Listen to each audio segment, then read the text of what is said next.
Mutual fund ಹೂಡಿಕೆ ಅನ್ನೋದು indirect ಹೂಡಿಕೆ. ಮ್ಯೂಚುವಲ್ ಫಂಡ್ನಲ್ಲಿ ನೀವು ಹಣ ಹಾಕಿದ ನಂತರದಲ್ಲಿ ಆ ಹಣದ ಕಂಟ್ರೋಲ್ ನಿಮ್ಮ ಕೈಯಲ್ಲಿ ಇರೋದಿಲ್ಲ. ಲಾಸ್ ಆದ್ರೂ ನಿಮ್ಮದೇ, ಲಾಭ ಆದ್ರೂ ನಿಮ್ಮದೇ. ನೀವು ತಪ್ಪು ಡಿಸಿಷನ್ ಕೈಗೊಳ್ಳೋ ಸಾಧ್ಯತೆಗಳು ಇರ್ತವೆ. ಯಾವುದೋ ಸುದ್ದಿ ಯೂಟ್ಯೂಬ್ನಲ್ಲೋ ಫ್ರೆಂಡ್ಸ್ ಯಾರೋ ಹೇಳಿದ್ರು, ವಾಟ್ಸ್ಆಪ್ ಗ್ರೂಪಲ್ಲಿ ನೋಡಿದ್ದೆ, ಹೀಗೆ ಯಾವ ಥರ ಬೇಕಾದರೂ ತಪ್ಪಾಗಬಹುದು. ಹಾಯ್ ಹಲೋ ನಮಸ್ಕಾರ, welcome to Freedom Money Kannada YouTube channel. ನಾನು ಚೈತ್ರ. ಸ್ನೇಹಿತರೆ, ನಾವು ಮನಿ ರಿಲೇಟೆಡ್ ವಿಡಿಯೋಗಳನ್ನ ಮಾಡಿದಂತಹ ಸಂದರ್ಭದಲ್ಲಿ ಸಾಮಾನ್ಯವಾಗಿ ನಾನು ಕಮೆಂಟ್ಸ್ ಗಳನ್ನ ಓದ್ತಾ ಇರ್ತೀನಿ. ಸಾಕಷ್ಟು ಬಾರಿ ಕೇಳುವಂತಹ ಕಾಮನ್ ಪ್ರಶ್ನೆ ಏನಪ್ಪಾ ಅಂತಂದ್ರೆ, ನಾವು ಹೂಡಿಕೆ ಮಾಡಬೇಕು ಅಂತಂದ್ರೆ ಎಲ್ಲಿ ಹೂಡಿಕೆ ಮಾಡಬೇಕಾಗತ್ತೆ, ನಮ್ಮ ಇನ್ವೆಸ್ಟ್ಮೆಂಟ್ ಪ್ಲಾನ್ ಯಾವ ರೀತಿಯಾಗಿರ್ಬೇಕು, ಮ್ಯೂಚುವಲ್ ಫಂಡ್ ಬೆಸ್ಟಾ, ಸ್ಟಾಕ್ ಬೆಸ್ಟಾ ಅನ್ನುವಂತ ಪ್ರಶ್ನೆಯನ್ನ ನೀವೆಲ್ಲ ಮಾಡ್ತಾ ಇರ್ತೀರಾ. ಸೊ ಹಾಗಾಗಿ ಈ ಒಂದು ವಿಡಿಯೋ ನಿಮಗೋಸ್ಕರ. ಸೊ ನಿಮ್ಮ ಹೂಡಿಕೆ ಜರ್ನಿಯ ಮುಂದಿನ ಹೆಜ್ಜೆ ಇಡೋ ಮೊದಲು ಮ್ಯೂಚುವಲ್ ಫಂಡ್ ಬೆಸ್ಟಾ, ಸ್ಟಾಕ್ ಬೆಸ್ಟಾ ಅನ್ನೋದ್ರ ಬಗ್ಗೆ ನೀವು ತಿಳ್ಕೊಳ್ಬೇಕಾಗತ್ತೆ. ಈ ವಿಡಿಯೋವನ್ನ ಕಂಪ್ಲೀಟ್ ಆಗಿ ಮಿಸ್ ಮಾಡದೆ ನೋಡಿ, ಆಗ ನೀವು ಎಲ್ಲಿ ಹೂಡಿಕೆ ಮಾಡಬೇಕು ಅನ್ನುವಂತ ಕ್ಲಾರಿಟಿ ನಿಮಗೆ ಸಿಗುತ್ತೆ. ನಾವು ಈ ಮಾಡ್ಯೂಲ್ನಲ್ಲಿ ಮ್ಯೂಚುವಲ್ ಫಂಡ್ ಇನ್ವೆಸ್ಟ್ಮೆಂಟ್ ಮತ್ತು ಸ್ಟಾಕ್ಗಳ ಮೇಲಿನ ನೇರ ಹೂಡಿಕೆ ಎರಡರಲ್ಲಿ ಯಾವುದು ಉತ್ತಮ, ಯಾಕಾಗಿ ಉತ್ತಮ ಅನ್ನೋ ವಿಷಯದ ಬಗ್ಗೆ ಡಿಸ್ಕಸ್ ಮಾಡೋಣ. ನಾನು ಈ ಮುಂಚೆನೆ ಕ್ಲಿಯರ್ ಮಾಡಿದ್ದೀನಿ, ಮ್ಯೂಚುವಲ್ ಫಂಡ್ ಹೂಡಿಕೆ ಅನ್ನೋದು ಇಂಡೈರೆಕ್ಟ್ ಹೂಡಿಕೆ. ಸ್ಟಾಕ್ಗಳ ಮೇಲೇನೆ ಮಾಡುವ ಇಂಡೈರೆಕ್ಟ್ ಹೂಡಿಕೆ. ಸ್ಟಾಕ್ ಮಾರ್ಕೆಟ್ನಲ್ಲಿ ನೀವು ನೇರವಾಗಿ ಸ್ಟಾಕ್ಗಳ ಮೇಲೇನೆ ಕಂಪನಿಗಳ ಶೇರ್ಗಳನ್ನು ಕೊಂಡುಕೊಳ್ಳುತ್ತೀರಿ. ಇದು ಬೇಸಿಕ್ ಡಿಫರೆನ್ಸ್. ಈಗ ಬೇರೆ ಬೇರೆ ಆಯಾಮಗಳಲ್ಲಿ ಈ ವ್ಯತ್ಯಾಸವನ್ನ ಕ್ವಿಕ್ ಆಗಿ ನೋಡೋ ಪ್ರಯತ್ನ ಮಾಡೋಣ. ಮೊದಲನೇದು ಅರ್ಥದಲ್ಲಿ. ಮ್ಯೂಚುವಲ್ ಫಂಡ್ ಮತ್ತು ಶೇರ್ ಅಂದ್ರೆ ಯಾವ ರೀತಿ ಕೆಲಸ ಮಾಡುತ್ತೆ, ಏನ್ ವ್ಯತ್ಯಾಸ ಇದೆ? ಮ್ಯೂಚುವಲ್ ಫಂಡ್ ಅಂದ್ರೆ 10 ಜನರಿಂದ ಸ್ವಲ್ಪ ಸ್ವಲ್ಪ ಹಣವನ್ನು ಸೇರಿಸಿ ದೊಡ್ಡ ಮೊತ್ತವನ್ನು ಮಾಡಿ ಆ ದೊಡ್ಡ ಮೊತ್ತವನ್ನ ಸ್ಟಾಕ್ಗಳ ಮೇಲೆ ಹೂಡಿಕೆ ಮಾಡ್ತಾರೆ. ಸ್ಟಾಕ್ ಮಾರ್ಕೆಟ್ನಲ್ಲಿ ಯಾವ ಕಂಪನಿಯ ಶೇರನ್ನು ನೀವು ನೋಡಿ ಇದು ಉತ್ತಮ ಅಂತ ಅನ್ಸುತ್ತೋ ಅಷ್ಟು ದುಡ್ಡನ್ನು ಕೊಟ್ಟು ಆ ಕಂಪನಿಯ ಶೇರನ್ನ ನೇರವಾಗಿ ಪರ್ಚೇಸ್ ಮಾಡ್ತೀರಿ. ಎರಡನೇದು ಓನರ್ಶಿಪ್ ಅನ್ನೋ ಆಯಾಮದಲ್ಲಿ ನೋಡಿಕೊಂಡಾಗ ಮ್ಯೂಚುವಲ್ ಫಂಡ್ ಹೂಡಿಕೆ ಮಾಡಿದ್ರೆ ನಿಮಗೆ ಆ ಕಂಪನಿ ಶೇರ್ನ ಮೇಲೆ ನಿಮ್ಮ ಮ್ಯೂಚುವಲ್ ಫಂಡ್ ಮ್ಯಾನೇಜರ್ ಯಾವ ಕಂಪನಿಗಳ ಮೇಲೆ ಹೂಡಿಕೆ ಮಾಡಿದ್ದಾರೋ ಅದರ ಓನರ್ಶಿಪ್ ನಿಮಗೆ ಇರೋದಿಲ್ಲ. ಅದೇ ಸ್ಟಾಕ್ ಮಾರ್ಕೆಟ್ನಲ್ಲಾದ್ರೆ ನೀವೀಗ ಯಾವುದೋ ಒಂದು ಕಂಪನಿಯ 500 ಸ್ಟಾಕ್ಗಳನ್ನು ತಗೊಂಡಿರ್ತೀರಿ ಅಂದ್ಕೊಳ್ಳಿ. ಡಿವಿಡೆಂಡ್ ನಿಮ್ಮ ಅಕೌಂಟಿಗೆ ಕ್ರೆಡಿಟ್ ಆಗುತ್ತೆ. ಅದೇ ರೀತಿ ಈ ವೋಟಿಂಗ್ ಅನ್ನೋ ಥರದ ಯಾವುದಾದ್ರೂ ಪ್ರಮುಖ ನಿರ್ಣಯಗಳನ್ನು ಕೈಗೊಳ್ಳಬೇಕು ಅನ್ನೋದಾದ್ರೆ ಶೇರ್ ಹೋಲ್ಡರ್ಸ್ ಆನ್ಲೈನ್ ವೋಟಿಂಗ್ ಮಾಡಬಹುದು. ಆ ಥರದ ಹಕ್ಕು ನಿಮಗೆ ಸ್ಟಾಕ್ ಮಾರ್ಕೆಟ್ನಲ್ಲಿರುತ್ತೆ. ಮ್ಯೂಚುವಲ್ ಫಂಡ್ನಲ್ಲಿ ಅಗೈನ್ ಇಂಡೈರೆಕ್ಟ್ ಹಕ್ಕಿರುತ್ತೆ. ನೇರವಾಗಿ ಯಾವುದೋ ವೋಟಿಂಗ್ಗೆ ಭಾಗಿಯಾಗುವ ಅಥವಾ ಡಿವಿಡೆಂಡ್ ಅನ್ನು ಪಡ್ಕೊಳ್ಳುವ ಆ ಥರದ ಓನರ್ಶಿಪ್ ಇರೋದಿಲ್ಲ. ಮೂರನೇದು ನಿರ್ವಹಣೆ ಅಂದ್ರೆ ಮ್ಯಾನೇಜ್ಮೆಂಟ್. ಮ್ಯೂಚುವಲ್ ಫಂಡ್ನಲ್ಲಿ ನೀವು ಹಣ ಹಾಕಿದ ನಂತರದಲ್ಲಿ ಆ ಹಣದ ಕಂಟ್ರೋಲ್ ನಿಮ್ಮ ಕೈಯಲ್ಲಿ ಇರೋದಿಲ್ಲ. ಅದನ್ನ ಮ್ಯಾನೇಜ್ ಮಾಡೋದಕ್ಕೆ ಅಂತ ಫಂಡ್ ಮ್ಯಾನೇಜರ್ ಅನ್ನೋ ಒಬ್ಬ ಎಕ್ಸ್ಪರ್ಟ್ ಕೂತಿರ್ತಾರೆ. ಅವರ ಜೊತೆಗೆ ಅನಲಿಸ್ಟ್ಗಳು, ಬೇರೆ ಬೇರೆ ಥರದ ಒಂದು ಕಂಪ್ಲೀಟ್ ಸುಸಜ್ಜಿತ ತಂಡ ಇರುತ್ತೆ. ಸೊ ಅವರು ನಿಮ್ಮ ಹೂಡಿಕೆಗಳನ್ನ ಮ್ಯಾನೇಜ್ ಮಾಡ್ತಾರೆ, ನಿರ್ವಹಣೆ ಮಾಡ್ತಾರೆ. ಸ್ಟಾಕ್ ಮಾರ್ಕೆಟ್ನಲ್ಲಿ ಹೇಗಾಗುತ್ತೆ, ನೀವು ಒಂದು ಕಂಪನಿ ಬಗ್ಗೆ ಎಲ್ಲೋ ಓದ್ತೀರಿ ಪೇಪರ್ನಲ್ಲಿ, ಅರೆ ಈ ಕಂಪನಿ ಬಹಳ ಸುದ್ದಿನಲ್ಲಿ ಬರ್ತಿದೆಯಲ್ಲ, ಏನ್ ಮಾಡುತ್ತೀ ಬಿಸ್ನೆಸ್ಸು, ಚೆಕ್ ಮಾಡ್ತೀರಿ, ಫೈನ್ ಅಂತ ಆ ಕಂಪನಿಯ ಸ್ಟಾಕ್ ಅನ್ನ ಕೊಂಡುಕೊಳ್ಳೋ ಪ್ರಯತ್ನ ನೀವು ಮಾಡ್ತೀರಿ. ಸೊ ನೀವೇ ಸ್ಟಾಕ್ ಅನ್ನ ಮ್ಯಾನೇಜ್ ಮಾಡ್ತೀರಿ. ಲಾಸ್ ಆದ್ರೂ ನಿಮ್ಮದೇ, ಲಾಭ ಆದ್ರೂ ನಿಮ್ಮದೇ. ನೀವು ತಪ್ಪು ಡಿಸಿಷನ್ ಕೈಗೊಳ್ಳೋ ಸಾಧ್ಯತೆಗಳು ಇರ್ತವೆ. ಯಾವುದೋ ಸುದ್ದಿ ಯೂಟ್ಯೂಬ್ನಲ್ಲೋ ಫ್ರೆಂಡ್ಸ್ ಯಾರೋ ಹೇಳಿದ್ರು, ವಾಟ್ಸ್ಆಪ್ ಗ್ರೂಪಲ್ಲಿ ನೋಡಿದ್ದೆ, ಹೀಗೆ ಯಾವ ಥರ ಬೇಕಾದರೂ ತಪ್ಪಾಗಬಹುದು. ನಿಮ್ಮ ಜ್ಞಾನ ಎಷ್ಟಿದೆ ಅನ್ನೋ ಆಧಾರದ ಮೇರೆಗೆ ನೀವು ಎಷ್ಟು ಚೆನ್ನಾಗಿ ಮ್ಯಾನೇಜ್ ಮಾಡ್ತೀರಿ ಅನ್ನೋದು ನಿರ್ಧಾರ ಆಗುತ್ತೆ ಸ್ಟಾಕ್ ಮಾರ್ಕೆಟ್ನಲ್ಲಿ. ಮ್ಯೂಚುವಲ್ ಫಂಡ್ನಲ್ಲಿ ಹಾಗಲ್ಲ. ತುಂಬಾ ಚೆನ್ನಾಗಿ ಮ್ಯಾನೇಜ್ ಮಾಡೋದಕ್ಕೆ ತಾಕತ್ತಿದೆ ಅನ್ನೋ ಕಾರಣಕ್ಕಾಗಿನೇ ಒಬ್ಬ ಎಕ್ಸ್ಪರ್ಟ್ನನ್ನು ಅಲ್ಲಿ ಕರ್ಕೊಂಡು ಬಂದು, ಫಿನಾನ್ಷಿಯಲ್ ಎಕ್ಸ್ಪರ್ಟ್ ಅನ್ನ ಕರ್ಕೊಂಡು ಬಂದು ಫಂಡ್ ಮ್ಯಾನೇಜರ್ ಅಂತ ಮಾಡಿರ್ತಾರೆ. ಅವರ ಮೇಲೆ ಗುರುತರ ಜವಾಬ್ದಾರಿ ಕೂಡ ಇರುತ್ತೆ. ಮುಂದಿನ ಡಿಫರೆನ್ಸ್ ಡೈವರ್ಸಿಫಿಕೇಶನ್, ವೈವಿಧ್ಯತೆ. ಮ್ಯೂಚುವಲ್ ಫಂಡ್ನಲ್ಲಿ ಹೂಡಿಕೆ ಮಾಡೋದ್ರಿಂದ ನೀವು ಹಾಕೋ 100 ರೂಪಾಯಿ 10 ಕಂಪನಿಗಳ ಮೇಲೆ ಹೂಡಿಕೆ ಆಗುತ್ತೆ. ಅದೇ ನೀವು ನಾನು ಕಂಪನಿಯ ಸ್ಟಾಕ್ ಅನ್ನ ತಗೊಳ್ತೀನಿ ಅನ್ನೋದಾದ್ರೆ 100 ರೂಪಾಯಿನಲ್ಲಿ 10 ಕಂಪನಿ ಮೇಲೆ ಹೂಡಿಕೆ ಮಾಡೋದಕ್ಕೆ ಸಾಧ್ಯನಾ? ಖಂಡಿತ ಸಾಧ್ಯ ಇಲ್ಲ.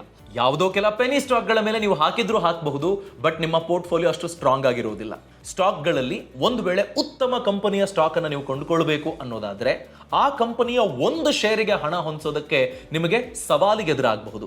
ಅಂಥ ಒಳ್ಳೆ ಕಂಪನಿಯ ಒಂದು ಶೇರಿಗೆ ನೀವು ಖರ್ಚು ಮಾಡೋ 500 ರೂಪಾಯೋ 1000 ರೂಪಾಯೋ 1500 ರೂಪಾಯಿನೋ ನೀವು ಮ್ಯೂಚುವಲ್ ಫಂಡ್ನಲ್ಲಿ ಹಾಕಿದ್ರೆ 20, 30, 40 ಉತ್ತಮ ಕಂಪನಿಗಳ ಮೇಲೆ ಹೂಡಿಕೆ ಮಾಡಿರ್ತಾರೆ. ಸೊ ಹೀಗೆ ಮ್ಯೂಚುವಲ್ ಫಂಡ್ನಲ್ಲಿ ವೈವಿಧ್ಯತೆ ಇರುತ್ತೆ. ಸ್ಟಾಕ್ಗಳಲ್ಲಿ ಅಂಥ ವೈವಿಧ್ಯತೆ ಇರೋದಿಲ್ಲ. ನೀವು ಯಾವುದೋ ಒಂದು ಕಂಪನಿಯ ಸ್ಟಾಕ್ ಅನ್ನು ತಗೊಂಡ್ರೆ ಆ ಕಂಪನಿಯ ಆ ಸೆಕ್ಟರ್ನ ಇನ್ವೆಸ್ಟ್ಮೆಂಟ್ ಮಾತ್ರ ನಿಮ್ಮ ಪೋರ್ಟ್ಫೋಲಿಯೋನಲ್ಲಿ ರಿಫ್ಲೆಕ್ಟ್ ಆಗುತ್ತೆ. ಒಂದು ವೇಳೆ ಆ ಸೆಕ್ಟರ್ಗೆ ಏನಾದರೂ ಸಮಸ್ಯೆ ಆಯಿತು ಅಂತಂದ್ರೆ ಬ್ಯಾಲೆನ್ಸ್ ಇರೋದಿಲ್ಲ. ಸೊ ರಿಸ್ಕ್ ಅನ್ನ ಬ್ಯಾಲೆನ್ಸ್ ಮಾಡಬೇಕು ಅಂದ್ರೆ ಏನ್ ಮಾಡಬೇಕು? ವಿವಿಧ ಸೆಕ್ಟರ್ಗಳಲ್ಲಿ ಹೂಡಿಕೆ ಮಾಡಬೇಕು. ಅಂಥ ಎಕ್ಸ್ಪೋಜರ್ ಇರುವ ಮ್ಯೂಚುವಲ್ ಫಂಡ್ ಹೂಡಿಕೆ ಆಯ್ಕೆಯನ್ನ ಆರಂಭಿಕ ಹಂತದಲ್ಲಿ ನೀವು ಪರಿಗಣಿಸಬಹುದು. ಸೊ ಈಗ ನಿಮ್ಮ ಒಂದು ಹೂಡಿಕೆಗೆ ಯಾವುದು ಸೂಕ್ತ ಅನ್ನೋದ್ರ ಬಗ್ಗೆ ತಿಳ್ಕೊಂಡ್ರಿ. ಸೊ ಮ್ಯೂಚುವಲ್ ಫಂಡ್ ಆಗಿರ್ಬೋದು, ಸ್ಟಾಕ್ ಆಗಿರ್ಬೋದು, ಎರಡೂ ಕೂಡ ಲಾಭದಾಯಕ. ಆದ್ರೆ ಇದರ ಬಗ್ಗೆ ಸರಿಯಾಗಿ ತಿಳ್ಕೊಂಡಿದ್ರೆ ಮಾತ್ರ ಇದರಲ್ಲಿ ನೀವು ಲಾಭ ಮಾಡಬಹುದು. ಇನ್ ಕೇಸ್ ಮ್ಯೂಚುವಲ್ ಫಂಡ್ ಬಗ್ಗೆ ಇನ್ ಡಿಟೇಲ್ ಆಗಿ ಮಾಹಿತಿ ಬೇಕು ನನಗೆ ಅಂತ ಇದ್ರೆ ಈಗಲೇ ಫ್ರೀಡಮ್ ಆಪ್ ಅನ್ನ ಡೌನ್ಲೋಡ್ ಮಾಡಿ 2 ಗಂಟೆ 45 ನಿಮಿಷದ ಸಂಪೂರ್ಣ ಕೋರ್ಸ್ ಅನ್ನ ನಿಮ್ಮ ಒಂದು ಫ್ರೀಡಮ್ ಆಪ್ ನಿಮಗೋಸ್ಕರ ಡಿಸೈನ್ ಮಾಡಿದೆ. ಇಲ್ಲಿ ನೀವು ಮ್ಯೂಚುವಲ್ ಫಂಡ್ ಬಗ್ಗೆ A to Z ಮಾಹಿತಿಯನ್ನ ಕಲಿತೀರಾ. ಇದರಿಂದ ನಿಮಗೆ ಹೂಡಿಕೆಗೆ ತುಂಬಾ ಬೆನಿಫಿಟ್ ಆಗುತ್ತೆ. ಇನ್ವೆಸ್ಟ್ಮೆಂಟ್ ಮೇಲಿನ ಕಂಟ್ರೋಲ್ ಅಂದ್ರೆ, ಈಗ ಒಂದು ಕಂಪನಿ ಸ್ಟಾಕ್ ಅನ್ನ ನೀವು ತಗೊಂಡಿರ್ತೀರಿ, ಆ ಕಂಪನಿ ಚೆನ್ನಾಗಿ ಪರ್ಫಾರ್ಮ್ ಮಾಡ್ತಾ ಇದೆ. ಸೊ ನೀವೀಗ ಅದನ್ನ ಮುಂದುವರಿಸಬಹುದು, ಇಲ್ಲ ಲಾಸ್ ಆಗ್ತಾ ಇದ್ರೆ ಅದನ್ನ ವಿತ್ಡ್ರಾ ಕೂಡ ಮಾಡ್ಕೊಳ್ಬಹುದು. ನಿಮ್ಮ ಡಿಸಿಷನ್ ಅದಾಗಿರುತ್ತೆ. ಬೇಡಪ್ಪ ಈ ಕಂಪನಿ ಅನ್ಸ್ಬೋದು ನಿಮಗೆ, 6 ತಿಂಗಳು ಹೂಡಿಕೆ ಮಾಡ್ತೀರಿ, ಏನಂತ ಇಂಪ್ರೂವ್ಮೆಂಟ್ ಆಗಿಲ್ಲ, ಅದನ್ನ ಸೆಲ್ ಮಾಡಿ ಅದೇ ದುಡ್ಡನ್ನ ಇನ್ನೊಂದು ಕಂಪನಿ ಮೇಲೆ ನೀವು ಹೂಡಿಕೆ ಮಾಡಬಹುದು. ಅದೇ ಮ್ಯೂಚುವಲ್ ಫಂಡ್ SIPನೋ ಲಂಸಮ್ಮೋ ನೀವು ಒಂದಷ್ಟು ಹಣ ಹಾಕ್ಬಿಡ್ತೀರಿ, 1,000 ರೂಪಾಯಿ ಹಾಕ್ಬಿಟ್ರಿ. ಆ 1,000 ರೂಪಾಯಿನ ತಗೊಂಡೋಗಿ ಮ್ಯೂಚುವಲ್ ಫಂಡ್ ಮ್ಯಾನೇಜರು ಕಂಪನಿಗಳ ಮೇಲೆ ಹೂಡಿಕೆ ಮಾಡಿದ್ರು. ಇಲ್ಲ ಈ ಕಂಪನಿ ಚೆನ್ನಾಗಿಲ್ಲ, ಈ ಕಂಪನಿ ಮೇಲೆ ಹೂಡಿಕೆ ಮಾಡಬೇಡಿ ಅಂತ ನೀವು ಹೇಳೋದಕ್ಕೆ ಬರೋದೇ ಇಲ್ಲ. ಆ ಕಂಟ್ರೋಲ್ ನಿಮ್ಮ ಕೈಯಲ್ಲಿ ಇರೋದಿಲ್ಲ. ಫಂಡ್ ಮ್ಯಾನೇಜರ್ ಡಿಸೈಡ್ ಮಾಡ್ತಾರೆ, ಅವ್ರೇನ್ ಡಿಸೈಡ್ ಮಾಡ್ತಾರೋ ಅದೇ ಫೈನಲ್. ಸೊ ಹೂಡಿಕೆಯ ಕಂಟ್ರೋಲ್ ಅಂತ ನೋಡ್ಕೊಂಡ್ರೆ ಮ್ಯೂಚುವಲ್ ಫಂಡ್ ನಲ್ಲಿ ನಿಮ್ಮ ಕೈಯಲ್ಲಿ ಯಾವುದೇ ಕಂಟ್ರೋಲ್ ಇರೋದಿಲ್ಲ. ಸ್ಟಾಕ್ ಮಾರ್ಕೆಟ್ ನಲ್ಲಿ ನಿಮ್ಮದೇ 100% ಕಂಟ್ರೋಲ್. ನೀವ್ ಏನ್ ಅಂದ್ಕೊಳ್ತಿರೋ ಅದನ್ನ ಇಂಪ್ಲಿಮೆಂಟ್ ಮಾಡಬಹುದು. ಕೊನೆಯ ಅಂಶ ರಿಸ್ಕ್ ಫ್ಯಾಕ್ಟರ್. ಎಷ್ಟರ ಮಟ್ಟಿಗೆ ಅಪಾಯ? ಸ್ಟಾಕ್ ಮಾರ್ಕೆಟ್ ಮ್ಯೂಚುವಲ್ ಫಂಡು ಎರಡರಲ್ಲೂ ಯಾವ ತರದ ರಿಸ್ಕ್ ಪ್ರೊಫೈಲ್ ಇದೆ? ಸ್ಟಾಕ್ ಮಾರ್ಕೆಟ್ ಅಂದ್ರೆ ಡೈರೆಕ್ಟ್ ಆಗಿ ರಿಸ್ಕ್ಗೆ ನಾವು ತೆಗೆದುಕೊಳ್ತೀವಿ, ಮ್ಯೂಚುವಲ್ ಫಂಡ್ ನಲ್ಲಿ ಇಂಡೈರೆಕ್ಟ್ಲಿ ರಿಸ್ಕ್ಗೆ ತೆಗೆದುಕೊಳ್ತೀವಿ. ಅದರ ಅರ್ಥ ಕಂಪ್ಯಾರಿಟಿವ್ಲಿ ಸ್ಟಾಕ್ಗೂ ಮ್ಯೂಚುವಲ್ ಫಂಡ್ಗೂ ಸ್ವಲ್ಪ ರಿಸ್ಕ್ ನಲ್ಲಿ ವ್ಯತ್ಯಾಸ ಇರುತ್ತೆ, ಬಿಟ್ರೆ ರಿಸ್ಕೇ ಇಲ್ಲ ಅಂತ ಹೇಳೋ ಹಾಗಿಲ್ಲ. ರಿಸ್ಕ್ ಎರಡರಲ್ಲೂ ಇದೆ. ಎರಡರಲ್ಲೂ ನಿಮ್ಮ ಹಣವನ್ನು ನೀವು ತಪ್ಪು ನಿರ್ಧಾರಗಳನ್ನು ಕೈಗೊಂಡ್ರೆ ಕಳ್ಕೊಳ್ಳುವ ಸಾಧ್ಯತೆ ಇರುತ್ತೆ, ನಿಮ್ಮ ಬಂಡವಾಳ ಕರಗುವ ಸಾಧ್ಯತೆ ಇರುತ್ತೆ. So comparatively lesser risk mutual fund ನಲ್ಲಿ. ಕಾರಣ ವೈವಿಧ್ಯತೆ. ಎಕ್ಸ್ಪರ್ಟ್ ಮ್ಯಾನೇಜ್ ಮಾಡ್ತಿದ್ದಾರೆ, ಅವರು ನೀಟಾಗಿ ಓದಿ ಕಂಪನಿ ಫಿನಾನ್ಷಿಯಲ್ಸು ಟೆಕ್ನಿಕಲ್ಸ್ನೆಲ್ಲ ಅರ್ಥ ಮಾಡ್ಕೊಂಡು ಇನ್ವೆಸ್ಟ್ ಮಾಡ್ತಾರೆ. ಸ್ಟಾಕ್ ನಲ್ಲಿ ಹಾಗಲ್ಲ. ನಿಮಗೆ ಎಕ್ಸ್ಪೀರಿಯನ್ಸ್ ಇಲ್ಲ, ನಾಲೆಡ್ಜ್ ಇಲ್ಲ ಅಂತಂದ್ರೆ ನೀವು ಕೈಗೊಳ್ಳುವ ನಿರ್ಧಾರ ತಪ್ಪಾಗಬಹುದು. ಆ ಕಾರಣಕ್ಕಾಗಿ ಸ್ಟಾಕ್ಸ್ ನಲ್ಲಿ extra risk. So bottom line ಏನು ಗೊತ್ತಾ? ನೋಡಿ ಸರ್, ನನ್ನ ಹತ್ರ ಸ್ವಲ್ಪ ದುಡ್ಡಿದೆ, ನನ್ನ ಭವಿಷ್ಯಕ್ಕಾಗಿ ನಾನು ಸೇವ್ ಮಾಡಬೇಕು, ನನಗೆ ಸ್ಟಾಕ್ ಮಾರ್ಕೆಟ್ ಬಗ್ಗೆ ಮ್ಯೂಚುವಲ್ ಫಂಡ್ ಬಗ್ಗೆ ಏನೂ ಗೊತ್ತಿಲ್ಲ, ನಾನೊಬ್ಬ ಎಕ್ಸ್ಪರ್ಟ್ ಅಲ್ಲ, ಏನು ಮಾಡಲಿ ನಾನು? ಮ್ಯೂಚುವಲ್ ಫಂಡ್ SIP ಮಾಡಿದ್ರೆ ಒಬ್ಬ ಎಕ್ಸ್ಪರ್ಟ್ ನಿಮ್ಮ ಹಣವನ್ನು ಮ್ಯಾನೇಜ್ ಮಾಡ್ತಾರೆ. ಸೊ ಅಂಥವರಿಗೆ ಮ್ಯೂಚುವಲ್ ಫಂಡ್ ಇನ್ವೆಸ್ಟ್ಮೆಂಟ್ ಬೆಟರು. ಆರಂಭಿಕ ಹಂತದಲ್ಲಿ ಕಲೀರಿ, 6 ತಿಂಗಳು ಇನ್ವೆಸ್ಟ್ಮೆಂಟ್ ಮಾಡಿ ಕಲಿತು ಆ ಬಳಿಕ ಹೆಚ್ಚು ಹೂಡಿಕೆ ಮಾಡಿ. ಹಾಗಾದ್ರೆ ಸ್ಟಾಕ್ ಮಾರ್ಕೆಟ್ ಯಾರಿಗೆ ಸೂಕ್ತ?